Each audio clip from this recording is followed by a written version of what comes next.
नमस्कार दोस्तों, मैं Ankit Bansal CDP with Ankit sir. मैं डेमो क्लास का दूसरी क्लास है आज। लास्ट क्लास हमने बात की थी आपसे बाल मनोविज्ञान की। तो बाल मनोविज्ञान में मैंने आपको एक टॉपिक क्लियर कराया, ओरिजिन ऑफ साइकोलॉजी का। आज की क्लास में आपसे बात करूंगा सुपर टेट का टॉपिक है लाइफ स्किल, जीवन कौशल की। तो जीवन कौशल की बात आज मैं आपसे करूंगा। तो दोस्तों, ये मैं आपको क्लास स्टार्ट करने से पहले आपको बता देना चाहता हूँ कि ये डेमो क्लासेस चल रही हैं। डेमो क्लासेस जो हैं आपको 12 तारीख तक मिलेंगी। 12 तारीख के बाद डेमो क्लासेस मिलना बंद हो जाएगा। उसके बाद क्लास उसी स्टूडेंट को मिल पाएगी जो स्टूडेंट अपनी फीस जमा कर चुका होगा। उसके बाद क्लास आपको मिलेंगी गूगल मीट पर, यानी कि एप्लीकेशन के माध्यम से मिलेंगी। पासवर्ड सिक्योर होंगी, तो वो पासवर्ड वो लिंक उन्हीं स्टूडेंटों को प्रोवाइड की जाएगी जो फीस जमा कर चुके होंगे। तो आज बात करते हैं लाइफ स्किल की। अभी आपको क्लास यूट्यूब के माध्यम से दी जा रही है, क्योंकि डेमो क्लासेज हैं तो हम इन्हें यूट्यूब पर पब्लिश कर रहे हैं। तो बात करते हैं लाइफ स्किल।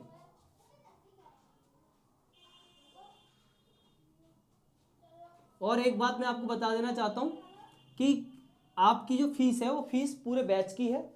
आपको उसमें पूरा सिलेबस यानी कि सीडीपी में जितना कुछ होता है वो पूरा कुछ कराया जाएगा। तो इसके लिए आप भरोसा रखें। मेरे बहुत सारे स्टूडेंट हैं जो मुझसे पर्सनली पढ़े हैं, वो मुझे जानते हैं। आज मैं आपसे बात कर रहा हूँ लाइफ स्किल की। लाइफ स्किल यानी कि जीवन कौशल।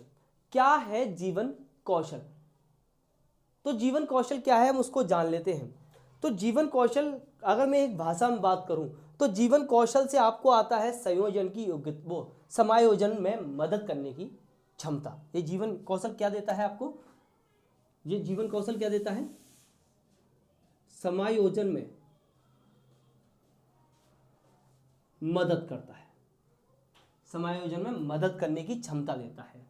समायोजन में मदद की क्षमता आती है यहाँ से। ये वो क्षमता है जो समायोजन में मदद करती है। अगर इसकी कुछ परिभाषाओं की बात की जाए, जनरल परिभाषाओं की बात की जाए, तो ये एक ऐसा सकारात्मक व्यवहार है जो मनुष्य को जीवन की मांगों और चुनौतियों को प्रभावी ढंग से निपटने में मदद करता है, सक्षम बनाता है। यानी कि ये क्या है जीवन कौशल? अनुकूलित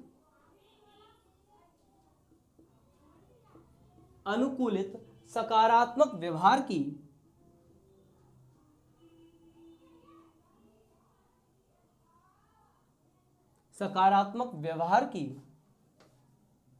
क्षमता जो मनुष्य या व्यक्ति को, जो मनुष्य को जीवन की मांगों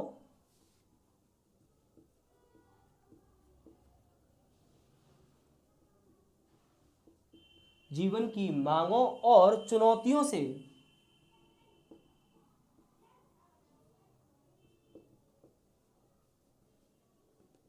से प्रभावी ढंग से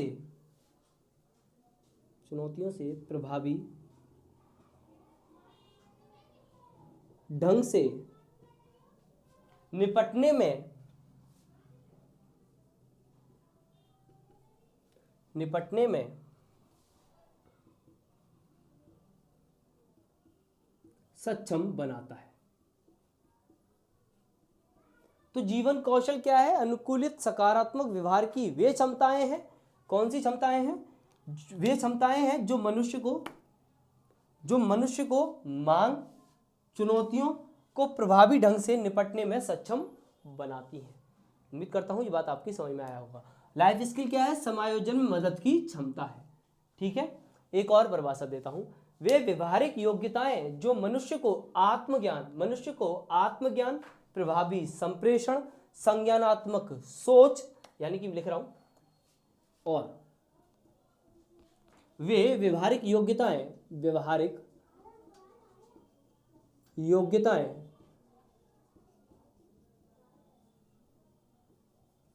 जो मनुष्य को आत्मज्ञान,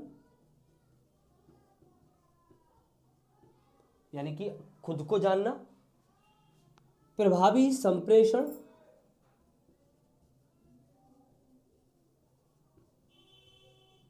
प्रभावी संप्रेषण, रचनात्मक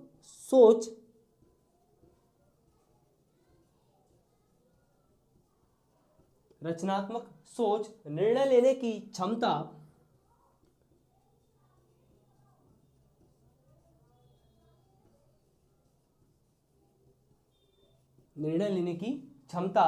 भावनाओं में संतुलन स्थापित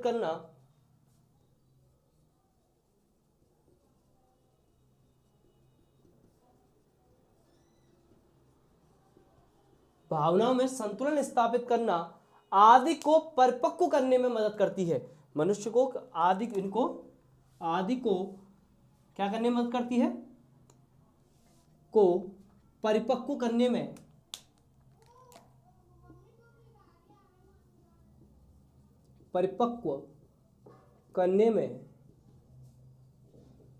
मदद करती है। कौन सी व्यवहारिक योग्यता है? जो मनुष्य को आत्मज्ञान, प्रभावी संप्रेषण, रचनात्मक सोच, निर्णय लेने की क्षमता, भावना में संतुलन आदि को परिपक्व करने में मदद करती है। वो क्या है? लाइफ स्किल, जीवन कौशल है। उम्मीद करता हूं कि जीवन कौशल की परिभाषाएं आपकी समझ में आई होंगी।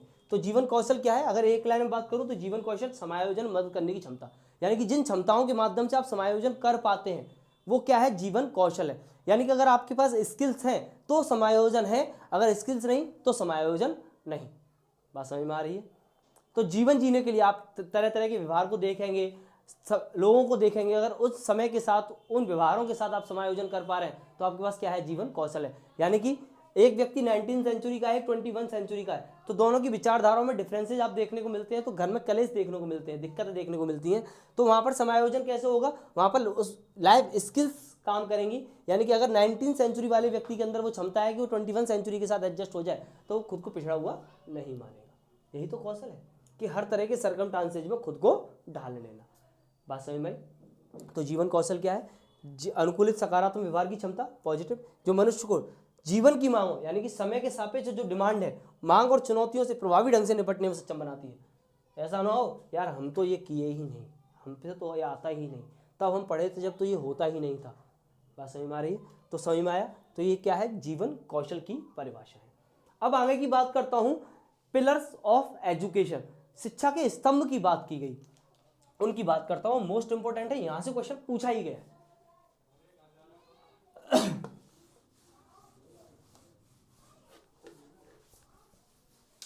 तो पिलर्स ऑफ एजुकेशन, शिक्षा के स्तंभ। शिक्षा के स्तंभ के लिए यूनेस्को में एक रिपोर्ट आई थी।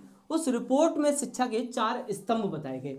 मैं चारों स्तंभों को एक्सप्लेन करूंगा कि चारों स्तंभों में होता क्या है।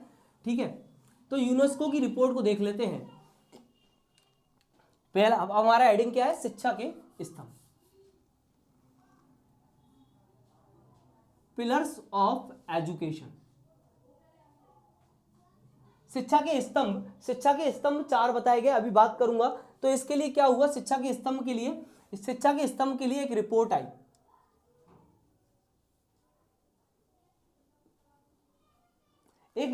और रिपोर्ट का नाम था learning the Treasure with in.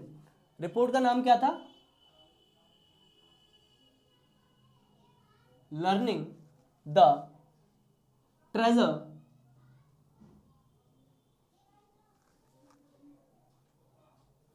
With in, अधिगम अपने अंदर एक खजाना, अधिगम अपने अंदर एक खजाना। मैं आपसे कहूंगा कि आप इस रिपोर्ट का नाम इंग्लिश में याद रखें, क्योंकि इंग्लिश में आपको ऑप्शन देखने को मिलेगा, हिंदी कर दी गई है। अधिगम एक खजाना, अपने अंदर एक खजाना। इस रिपोर्ट को देने वाले व्यक्ति का नाम क्या था? इस रिपोर्ट को देने वाले व्यक्ति का नाम था जैक्स डेलर। किसने दिया था इस रिपोर्ट को? किसने प्रस्तुत किया था? इस रिपोर्ट को प्रस्तुत किया था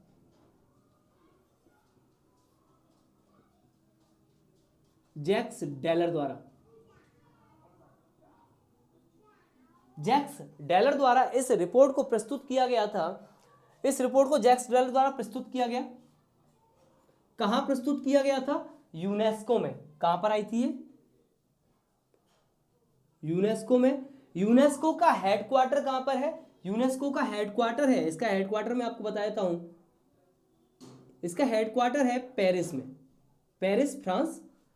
यूनेस्को का हेडक्वार्टर पेरिस फ्रांस। यूनेस्को की फुल फॉर्म, यूनेस्को की फुल फॉर्म है United Nation Educational Scientific Cultural Organization. इसकी फुल फॉर्म क्या है, लिख देते हैं, यूनेस्को की फुल फॉर्म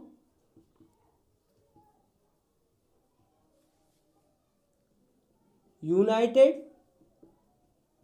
नेशन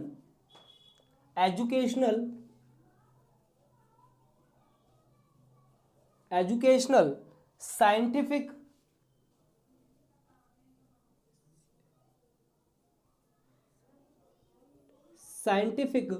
कल्चरल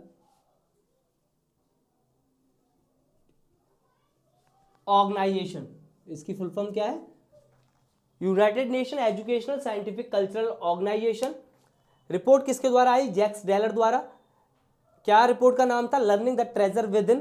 ठीक है, इसलिए क्योंकि ये जैक्स डेलर द्वारा प्रस्तुत की गई, इसलिए इसे जैक्स डेलर रिपोर्ट भी कहा जाता है। इसका अन्य नाम क्या है, इसे क्या कहा जाता है, जैक्स डेलर, इसे क्या कहा जाता है, जैक्स डेलर रिपोर्ट भी कहते हैं। ठीक है, अब एक और क्वेश्चन यहां से आता है कि इस रिपोर्ट का टाइटल क्या था। तो टाइटल ऑफ रिपोर्ट, रिपोर्ट का title,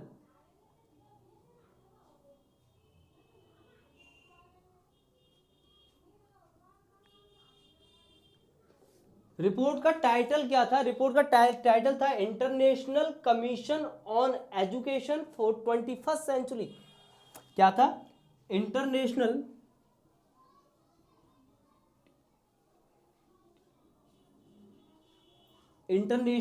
commission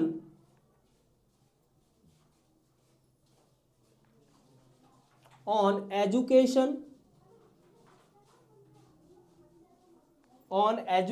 for 21st Century, for 21st century.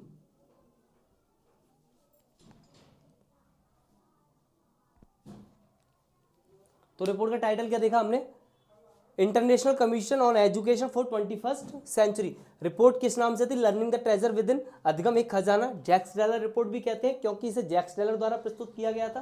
ठीक है, ये रिपोर्ट आई थी 1996 में। कब आई थी, ये रिपोर्ट आई थी आपकी जैक्स डेलर द्वारा 1996 में। ठीक है, कहां पर प्रस्तुत हुई गई थी, यूनेस्को में। हेडक्वार्टर यूनेस्को का पेरिस में है। यूनेस्को की फुल फॉर्म मैं आपको बता चुका हूं, United Nation Educational Scientific Cultural Organization है। टाइटल ऑफ रिपोर्ट, यानी रिपोर्ट का एक टाइटल था, वो टाइटल क्या था, International Commission on Education for 21st Century. इस रिपोर्ट के अंदर बताए गए शिक्षा के 4 स्तंभ, कि शिक्षा के 4 पिलर होते हैं। उन चारों पिलर की बात मैं आपसे करता हूं। उम्मीद कर ये बात आपकी समझ में आई। ये फैक्ट है, यहाँ से क्वेश्चन पूछे गए हैं। कब आई थी, 1996, किसके द्वारा प्रस्तुत की गई, जैक्स डेलर द्वारा। रिपोर्ट को जैक्स डेलर रिपोर्ट इसीलिए कहते हैं। रिपोर्ट किस नाम से थी, Learning the Treasure Within. Report का टाइटल क्या था, International Commission on Education for 21st Century. कहां पर प्रस्तुत की गई, यूनेस्को। यूनेस्को का हेडक्वार्टर क्या है, पेरिस। यूनेस्को की फुल फॉर्म भी। ये सब क्वेश्चन आपसे पूछ लिए गए आपके एग्जाम। ठीक है, आगे की बात करते हैं। 4 पिलर की बात करता हूं। 4 पिलर शिक्षा के बताए इन्होंने। आप में से कोई बताएगा, बताएं तो कमेंट बॉक्स में लिखें कि 4 पिलर कौन कौन से हैं, मैं देख लूंगा कौन कौन सही बता रहा है। पहला, मैं 4 पिलर की बात कर रहा हूं। शिक्षा के कितने स्तंभ, कितने बताए, 4। 4 pillar of education.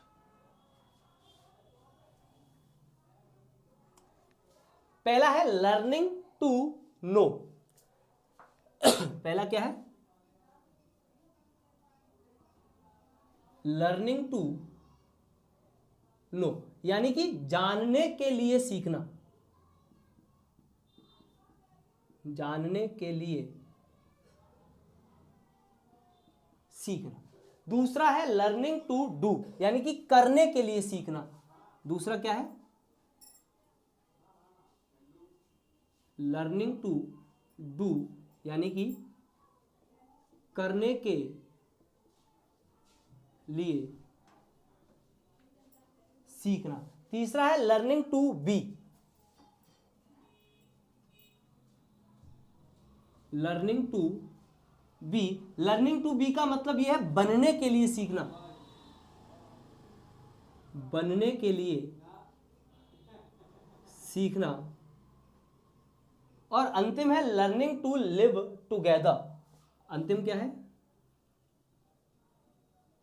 Learning to live together. इसका मतलब है साथ रहने के लिए सीखना या संबंध बनाने के लिए सीखना, साथ रहने के लिए सीखना। इन सब की बात करता हूं कि इनमें क्या क्या अंतर है, क्या क्या होता है। Learning to be, learning to live together. पहली बात learning to know. Learning to know में आपको बताता हूं, अगर मैं आपसे पूछूं कि मोटिव ऑफ एजुकेशन, शिक्षा का उद्देश्य क्या है? शिक्षा का उद्देश्य क्या है?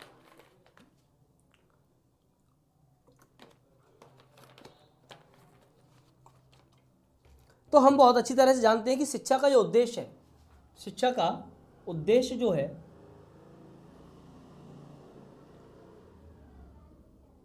शिक्षा का उद्देश्य होता है जानना। शिक्षा का उद्देश्य क्या है? जानना। ठीक है।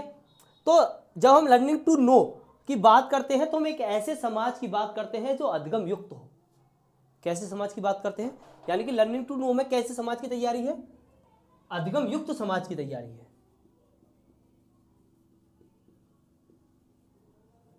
अधिगम युक्त समाज की तैयारी, यानी कि सबको सिखाना है, सीखने के लिए सब आए, सीखने के लिए, यानी चीजों को जानने के लिए सीखें। जब जानने के लिए सीखेंगे तो अधिगम होगा। ठीक है। अधिगम को सीखना मानकर चलना चाहिए, इसमें इन्होंने ये बात कही। Learning to do.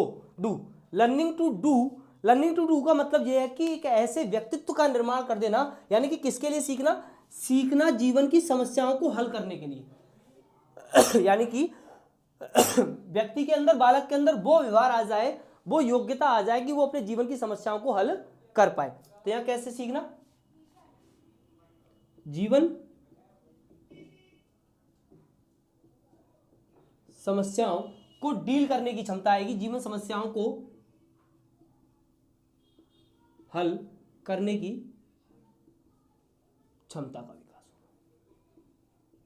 यानी कि शिक्षा के स्तंभ में क्या बात करते हैं कि हमें क्या करना है? बालक को जानने के लिए पहले तो उसे फैक्ट दें, जाने चीजों को, फिर हम उसे ऐसा करें कि वो उस लायक हो जाए कि वो अपनी समस्याओं को खुद डील कर सके, जीवन को खुद जी सके, अपनी समस्याओं को खुद सॉल्व कर पाए। ठीक है। जीवन की समस्याओं को हल करने के लिए, यानी कि कार्य और जीवन के लिए ऐसा अधिगम कैसा? यहां पर अधिगम कैसा होगा? अधिगम होगा कार्य और जीवन के लिए, कार्य और जीवन के लिए। यहां अधिगम कैसा है? यहां अधिगम जानने के लिए। बनने, learning to be. Learning to be मैं कह रहा हूं बनने के लिए सीखना, यानी कि यहां पर व्यक्ति के अंदर वो स्वभाव आएगा कि मैं ये करना चाहता हूं। मेरे अंदर ये क्षमता है, मैं ये कर सकता हूं।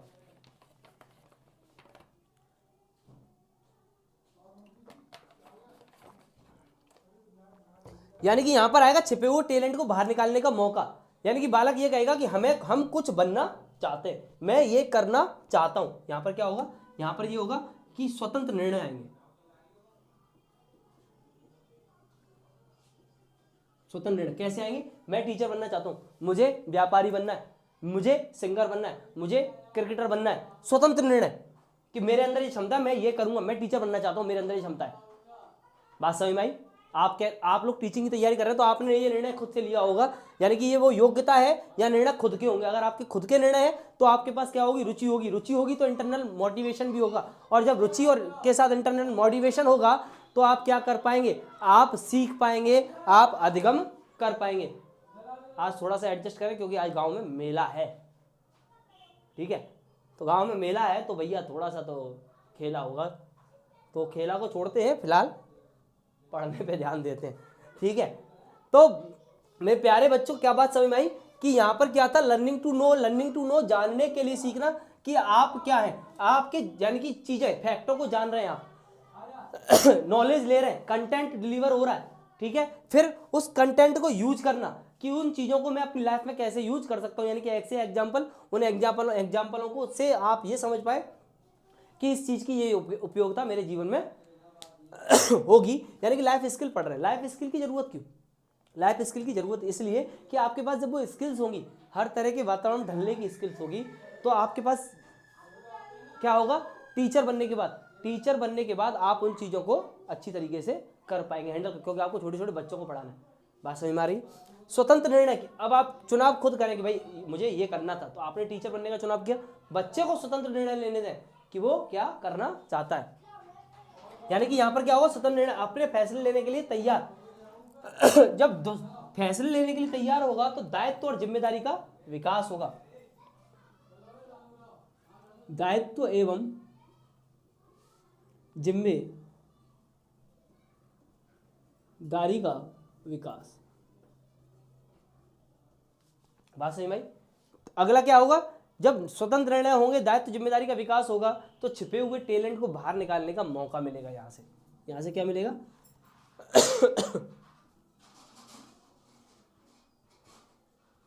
छुपे हुए टैलेंट को बाहर निकालने का मौका।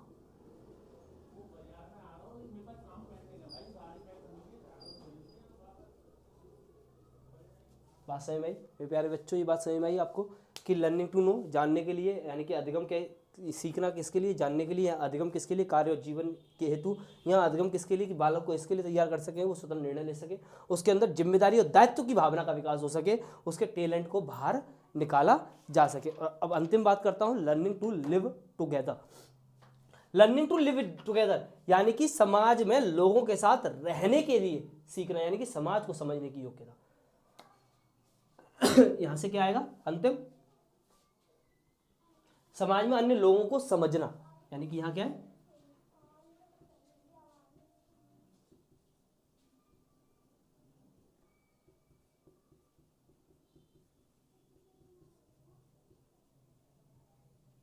समाज में अन्य लोगों को समझना, ठीक है। जिम्मेदार एवं सक्रिय नागरिक होने के लिए अधिगम, यहां पर क्या होगा, जिम्मेदार एवं सक्रिय नागरिक।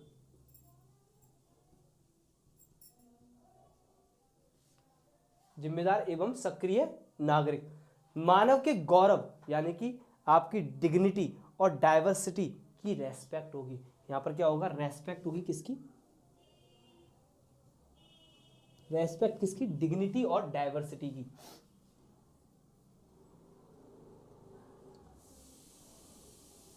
डिग्निटी और डाइवर्सिटी, यानी कि गौरव और विविधता की रेस्पेक्ट करने की योग्यता आएगी। तो मेरे प्यारे बच्चों, उम्मीद करता हूं कि ये बात आपकी समझ में आई होगी। लर्निंग टू नो, जानने के लिए सीखना, यानी कि चीज़ों को आप जान रहे हैं, फैक्टों को समझ रहे हैं, अधिगम कैसा, जानने योग्य। लर्निंग टू डू, यानी कि अब आपके अंदर उन योग्यताओं का, उन कौशलों का विकास होगा कि जो आपने जाना है उससे आप अपने जीवन की समस्याओं को हल करने में सक्षम बन सके, यानी कार्य और जीवन के लिए अधिगम। फिर कुछ बनने के लिए, यानी कि एक ऐसे व्यक्तित्व का निर्माण जो स्वतंत्र निर्णय ले सके, जो जिम्मेदारी का भाव पैदा हो सके, जिसके पास दायित्व का भाव हो कि हाँ मैं ये निर्णय लेता हूँ और इसका सही और गलत का जिम्मेदार मैं हूँ, क्योंकि इसका चुनाव मैंने किया है। अंतिम, साथ रहने के लिए, यानी कि समाज के अन्य लोगों को समझने की योग्यता आपके अंदर विकसित होगी। जब समाज को समझने की योग्यता होगी तो आप समाज में जिम्मेदारी लेंगे, समाज में सक्रिय भूमिका निभाएंगे, अग्र भूमिका निभाएंगे, भीड़ के पीछे नहीं चलेंगे बल्कि भीड़ में आगे चलने वाले लोग होंगे। समाज में लोगों की रेस्पेक्ट करने की योग्यता आपके पास आएगी। उम्मीद करता हूँ कि ये बात भी आपकी समझ में आई होगी। तो आप इसका स्क्रीनशॉट ले सकते हैं और मैं तो चाहूँगा कि आप साथ के साथ नोट्स बनाते चलें। पीडीएफ हम आपको उपलब्ध कराते जाएंगे, जिस हर टॉपिक की जैसे जैसे टॉपिक होगा वैसे वैसे पीडीएफ आपको मिलती जाएगी।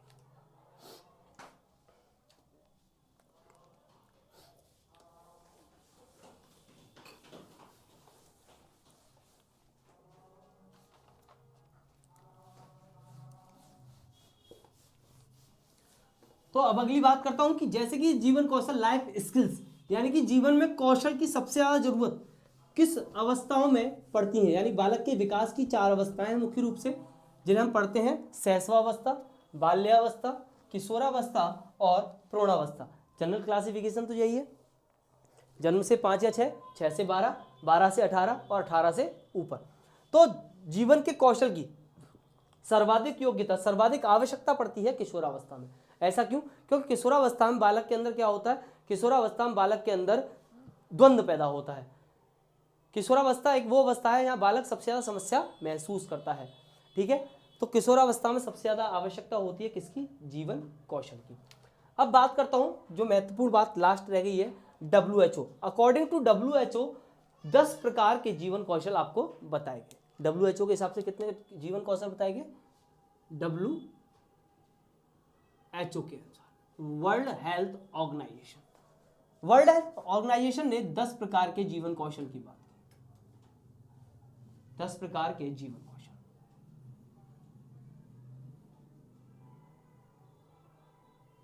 वर्ल्ड हेल्थ ऑर्गेनाइजेशन ने इसको क्लासिफाइड नहीं किया है, क्लासिफाइड मैं आपको समझाने के लिए कर रहा हूं।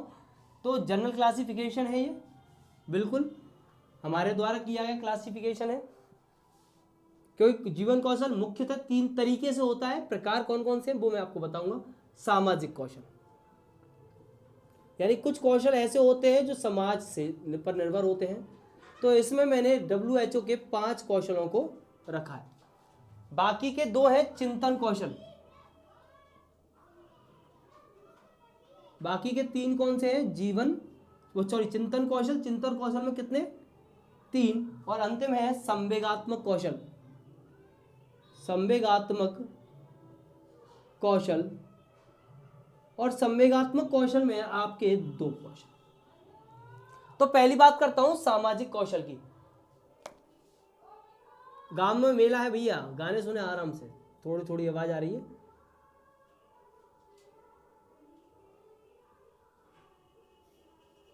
सामाजिक कौशल, सामाजिक कौशल, पहला कौशल आत्म जागरूकता या आत्मज्ञान। आत्म जागरूकता या आत्मज्ञान। आत्म जागरूकता या आत्मज्ञान क्या होता है? स्वयं के बारे में जानना, स्वयं को बारे में समझने का कौशल, कि मैं क्या हूं, अपने बारे में जानने का कौशल है। क्या है? आत्मज्ञान या आत्म जागरूकता। दूसरा है समानुभूति।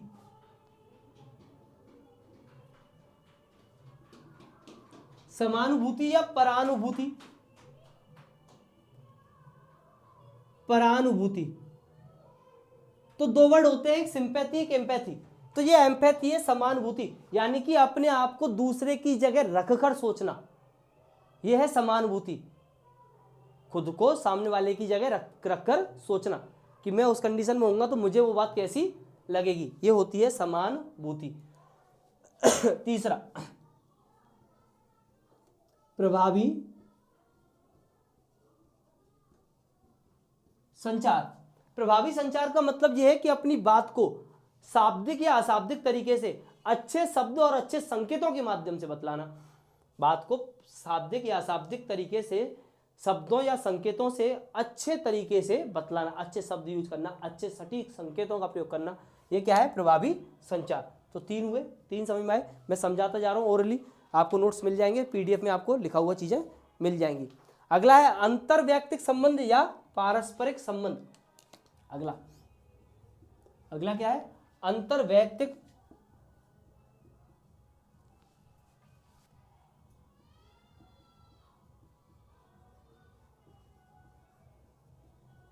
या पारस्परिक संबंध। तो ये क्या है? ये आपके पारस्परिक संबंध, रिलेशंस की बात करता है। ये वो कौशल है जहां आप समाज में लोगों के साथ संबंध क्रिएट करेंगे। बात समझ में आ रही है? तो ये संबंध बनाने का कौशल है। अगला, आप इसको रफ कर देते हैं, स्क्रीनशॉट ले लीजिएगा।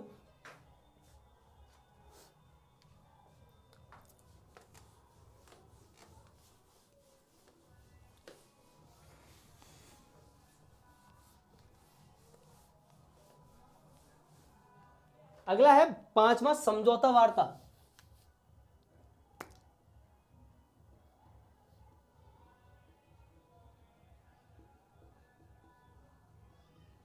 तो WHO ने ही बताया कि समझौता वार्ता को सफल बनाने हेतु किन किन तत्वों की आवश्यकता है। तो समझौता वार्ता यानी कि आप मीडिएटर की भूमिका निभा रहे हैं, समझौता करा रहे हैं, तो इसको सफल बनाने हेतु समझौता वार्ता सफल बनाने हेतु योग्यता है, सफल बनाने हेतु योग्यताएं, क्या योग्यताएं होनी चाहिए, क्या कौशल होने चाहिए, तो क्या तत्व, क्या एलिमेंट होने चाहिए। तो पहला एलिमेंट कि आपका जो दृष्टिकोण है, जो विजन है, वो कैसा हो, पॉजिटिव।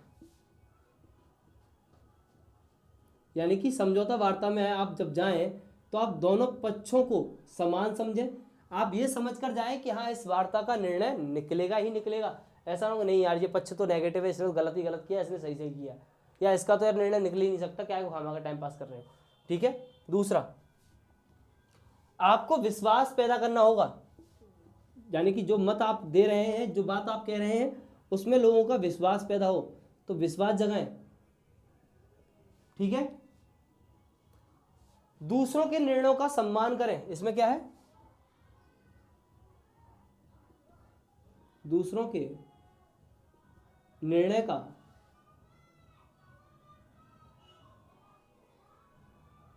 सम्मान, यानी कि इस वार्ता को सफल बनाने के लिए आपके पास क्या होगा कि अगर कोई व्यक्ति दूसरा कोई निर्णय दे रहा है तो आप उसका सम्मान करें। ऐसा ना नहीं बैठ जा तुझे कुछ नहीं आता चल, ऐसा ना करें, आप उसकी बात को सम्मान दें, रेस्पेक्ट दें। ठीक है, क्योंकि आप मीडिएटर हैं, आपको जजमेंट नहीं देना, आपको समझौता कराना है। दूसरा, दृढ़ रहे किंतु मित्रवत, दृढ़ रहे किंतु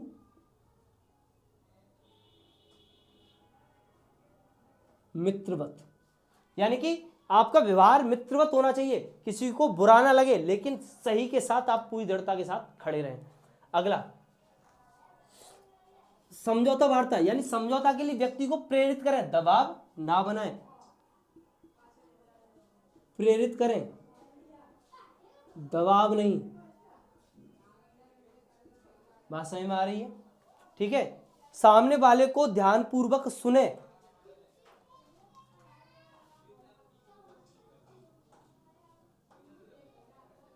ध्यानपूर्वक सुने, ये मैं नहीं बता रहा हूं, WHO ने बताया भैया।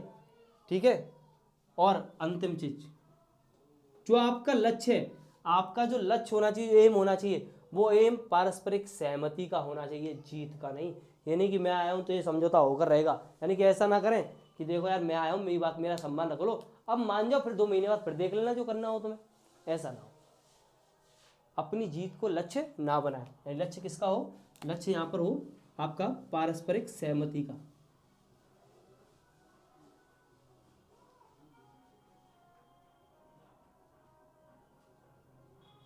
जीत का नहीं। बात समझ में आई? उम्मीद करता हूं ये बात आपकी समझ में आई हो।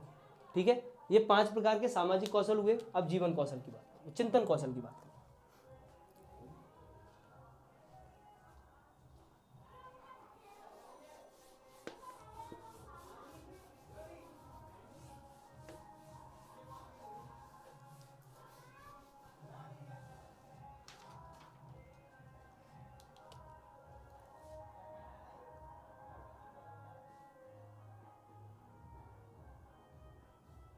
तो चिंतन जो है वो होता है व्यक्तिगत स्तर पर।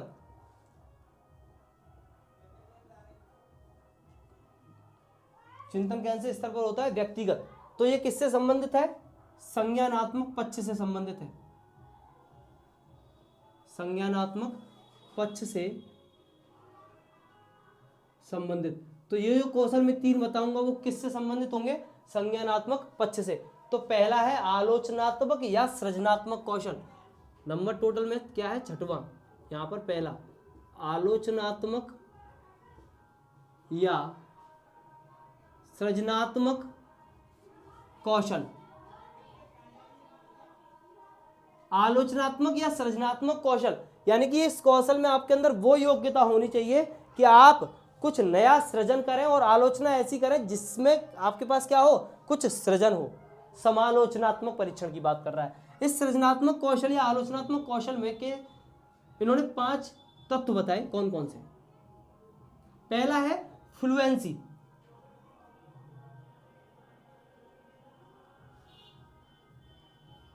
प्रवाह, प्रभाव, फ्लुएंसी, प्रभाव यानी कि आपकी बात में कितना फ्लुएंसी है, वो किस तरीके से चल रही है, यानी कि जो आपके पास आप जो बात कह रहे हैं, आप जो बात कह रहे हैं उसमें नए विचारों का सृजन कर रहे हैं, यानी कि जो पहले से मौजूद है उसमें ही कुछ विचारों का सृजन। ठीक है, यहां पर क्या है, नए विचारों का सृजन का सृजन। दूसरा है लचीलापन, लचीलापन। इस लचीलापन में क्या है कि आपके अंदर बातों के अंदर लचीलापन हो, ऐसा ना हो कहीं आप ठोस हो जाए कि आप किसी की पूरी तरह से बुराई पर आ जाए, नहीं, आपके अंदर लचीलापन होना चाहिए, सही को सही गलत को गलत, यानी कि आपको ठोस नहीं होना, लचीला रहना। ठीक है, मौलिकता, मौलिकता का अर्थ यह है कि आपकी बात कैसी हो, आपकी बात तथ्य आधारित हो, मौलिक हो, यूनिवर्सल हो, ऐसा ना हो कि वो बात कुछ ऐसी हवा में हो रही है, फैक्चुअल चीजें होनी चाहिए, तथ्य आधारित चीजें होनी चाहिए। ठीक है, और अंतिम विस्तार,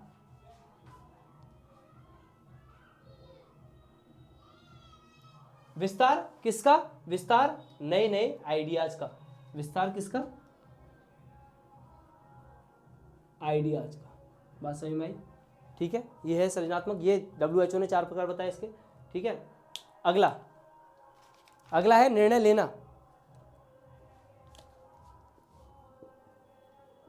अगला है निर्णय लेना, तो जजमेंट लेने की बात कर रहे हैं कि आपके पास चिंतन कौशल से ही आप क्या ले पाएंगे, जजमेंट ले पाएंगे।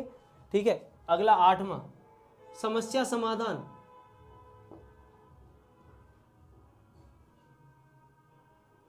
जितना अच्छा चिंतन कौशल होगा उतना ही अच्छा आप क्या कर पाएंगे, समस्याओं को समाधान कर पाएंगे, यानी जीवन की समस्याओं को रचनात्मक तरीके से निपटने में आप क्या होंगे, सक्षम होंगे। ठीक है, ये थे आपके 3 प्रकार के चिंतन कौशल। तो प्यारे बच्चों, ये बात समझ में आई कि आलोचनात्मक, सृजनात्मक यानी कि आपको किस तरीके से आलोचना करनी है, एक फ्लुएंसी यानी कि नए विचारों का सृजन, पुरानी बातों में आप जो बात चल रही है उसमें कुछ नई चीज़ों को आप ऐड कर रहे हैं, लचीलापन, आपके पास लचीलापन हो, आप रिजिड ना हो जाए। ठीक है, मौलिकता, आपकी बातों में मौलिकता होनी चाहिए, कुछ दम होना चाहिए, फैक्ट के आधार पर, ऐसा नहीं कि हवा में ही आपने जजमेंट दे दिया, अब सॉरी हवा में ही आपने आलोचना कर दी किसी की। सृजन जो कर रहे हैं वो मौलिक हो, जिसमें कुछ दम हो। विस्तार, आइडियाज को आप क्या करेंगे, इलॉबरेट करेंगे। ठीक है, निर्णय ले पाएंगे, समस्या समाधान कर पाएंगे। अगला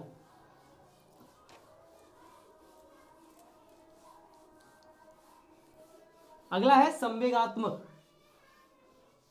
संवेगात्मक सामना करने का या जूझने का, भावनाओं से, संवेगों से।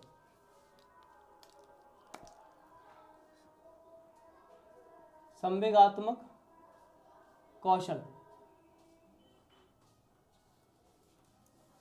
तो भावनाओं या संवेगों से जूझना या सामना करना, इसमें 2 कौशल हैं। तो 9वां तनाव को झेलना या तनाव से जूझना, तनाव को झेलना या तनाव से जूझना, तनाव को झेलना या तनाव से जूझना, यानी कि आपके पास तनाव किस तरीके का, शारीरिक हो सकता है, भावनात्मक हो सकता है, मनोवैज्ञानिक हो सकता है, और ये वही बीमारियां आपको दे देगा। तो अगर आपके संवेगों का कौशल है तो आप तनाव को क्या कर पाएंगे, झेल पाएंगे, उससे जूझ पाएंगे और तनाव को हरा पाएंगे। बात समझ में आ रही है? ठीक है, अंतिम भावनाओं से मुकाबला, भावनाओं से मुकाबला, यानी कि अगर संवेगों पर नियंत्रण है तो आप अपनी भावनाओं पर भी नियंत्रण रख पाएंगे। नहीं तो फिर ऐसा होगा कि लड़की दिखी और प्यार हुआ, 2 मिनट में क्रोध आया। ठीक है, तो जब भावनाओं पर नियंत्रण होगा, यानी कि अगर संवेगात्मक कौशल है तो आप अपनी भावनाओं से भी क्या कर पाएंगे, मुकाबला कर पाएंगे।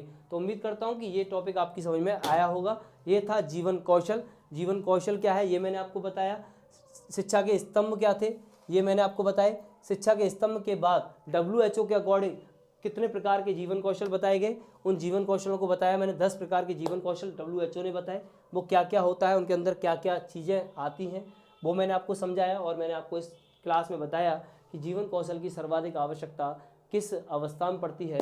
तो मेरे प्यारे बच्चों, उम्मीद करता हूँ कि आपको टॉपिक समझ में आया होगा।